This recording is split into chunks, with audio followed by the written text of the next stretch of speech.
Hello friends, मैं स्नेहा वर्मा आप सभी का हमारे इस चैनल तेरी मेरी कहानी में स्वागत करती हूँ। दोस्तों, आज मैं आपको सुनाने जा रही हूँ हाथरस में रहने वाली एक लड़की दीपाली की कहानी, जो हमें उसी की एक सहेली पल्लवी ने भेजी है।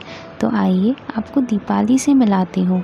दीपाली पिछले 1 साल से बहुत परेशान है और उसकी परेशानी की वजह है सोमेश चक्रवर्ती नाम का एक लड़का, जिसे वह टूट के प्यार करती है। तो आइए दोस्तों, आपको सोमेश और दीपाली की पूरी कहानी शुरू से बताती हूँ।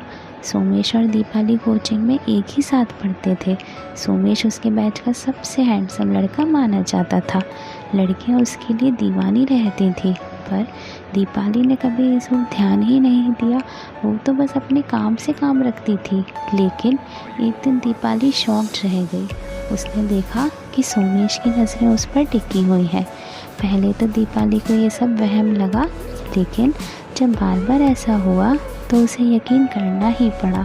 शुरू में तो उसे ये सब अजीब सा लगा, लेकिन फिर धीरे धीरे उसे ये अच्छा लगने लगा।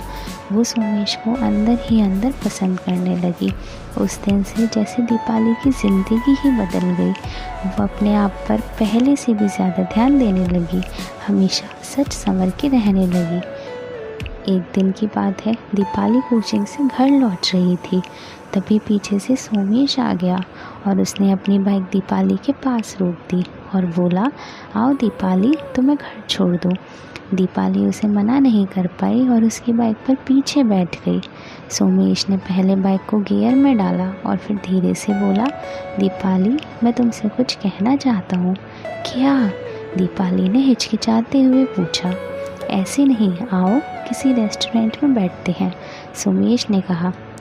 दीपाली की सहमति से वह उसे एक रेस्टोरेंट में ले गया और वहाँ उसने दीपाली से अपने प्यार का इजहार किया, क्योंकि दीपाली भी उसे मन ही मन चाहने लगी थी, जिसकी वजह से वह उसे मना नहीं कर पाई। और इस तरह दोनों के प्यार की पटरी तेज़ी से दौड़ने लगी। लेकिन ये क्या, अभी थोड़े ही दिन बीते थे कि सोमेश अचानक से गायब हो गया। उसने न सिर्फ कोचिंग आना बंद किया था, बल्कि वह दीपाली का फ़ोन भी नहीं उठाता था। दीपाली उसके इस व्यवहार से शॉक्ड रह गई। उसने सोमेश को 50 कॉल किए, सैकड़ों व्हाट्सएप किए, लेकिन ना तो सोमेश वापस आया और ना ही उसने किसी भी फ़ोन का जवाब दिया। दीपाली एकदम पागल सी हो गई। ना अब उसका मन पढ़ाई में लगता और ना ही किसी और चीज़ में। ना तो वह रात में ठीक से सो पाती और ना ही ठीक से खा पी पाती। बस हर समय वह सोमेश को याद किया करती और रोती रहती थी। एक दिन की बात है, दीपाली अपनी माँ के साथ मंदिर जा रही थी। तभी रास्ते में उसे सोमेश दिखा। सोमेश की नज़र भी दीपाली पर पड़ी, पर वह उससे अनजान बनता हुआ एक गली में चला गया। दीपाली का मन हुआ कि वह भाग कर जाए और सोमेश को पकड़ के झकझोर दे, पर माँ की वजह से वह जब्त कर गई। पूजा से लौटने के बाद दीपाली ने शाम को मोबाइल रिचार्ज का बहाना किया और उसी गली में जा पहुंची जिसमें सोमेश गया था। संयोग से सोमेश सामने से आता हुआ मिल गया। वह दीपाली को देखकर दंग रह गया। वह उसे लेकर एक दोस्त के मकान में चला गया और माफ़ी मांगने लगा।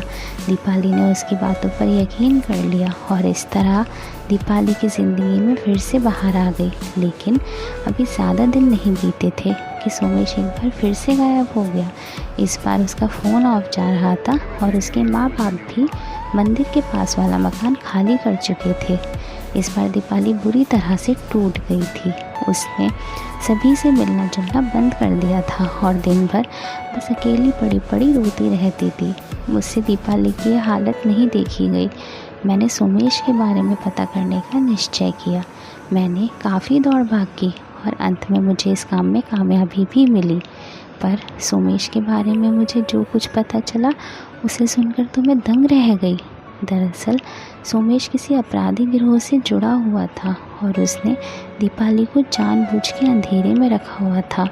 मुझे यह भी पता चला कि दीपाली की तरह ही सोमेश के कई लड़कियों से संबंध थे और वह उन्हें सिर्फ टाइम पास का जरिया माना करता था। मैंने कई बार सोचा कि दीपाली को यह सच बता दूं, पर हर बार एक अनजाने डर ने मुझे रोक लिया। क्या पता इस सच को दीपाली बर्दाश्त ना कर पाए और कोई ऐसा कदम उठा ले जिसके लिए मुझे ज़िंदगी भर पछताना पड़े। फ्रेंड्स, मैं दीपाली से तो सच नहीं कह पाई, पर आपसे कह रही हूँ। अगर आप अपने आसपास देखें तो आपको ऐसी तमाम दीपालियाँ मिल जाएंगी जो बिना कुछ सोचे समझे लड़कों की बातों पर यकीन कर लेती हैं और फिर अपनी ज़िंदगी बर्बाद कर लेती हैं। अगर आपके साथ भी ऐसा हो रहा हो, कोई लड़का आपसे अपने प्यार का इजहार कर रहा हो, तो यूँ ही उसकी बातों में ना बह जाएं। पहले उसके बारे में सब कुछ पता कर लें, वरना कहीं ऐसा ना हो जाए कि एक दिन आप भी खुद को दीपाली की हालत में पाएं और फिर शायद तब आपको अपने आप को कभी माफ़ भी ना कर पाएं। तो दोस्तों, अगर आप भी अपनी कहानी लोगों तक पहुंचाना चाहते हैं तो नीचे दिए हुए मेल आईडी पर अपनी स्टोरी लिख के भेज दीजिए। और अगर आपको हमारी ये स्टोरी अच्छी लगी हो तो लाइक और कमेंट ज़रूर करें और ऐसी दिलचस्प कहानी सुनने के लिए हमारे चैनल को सब्सक्राइब करें।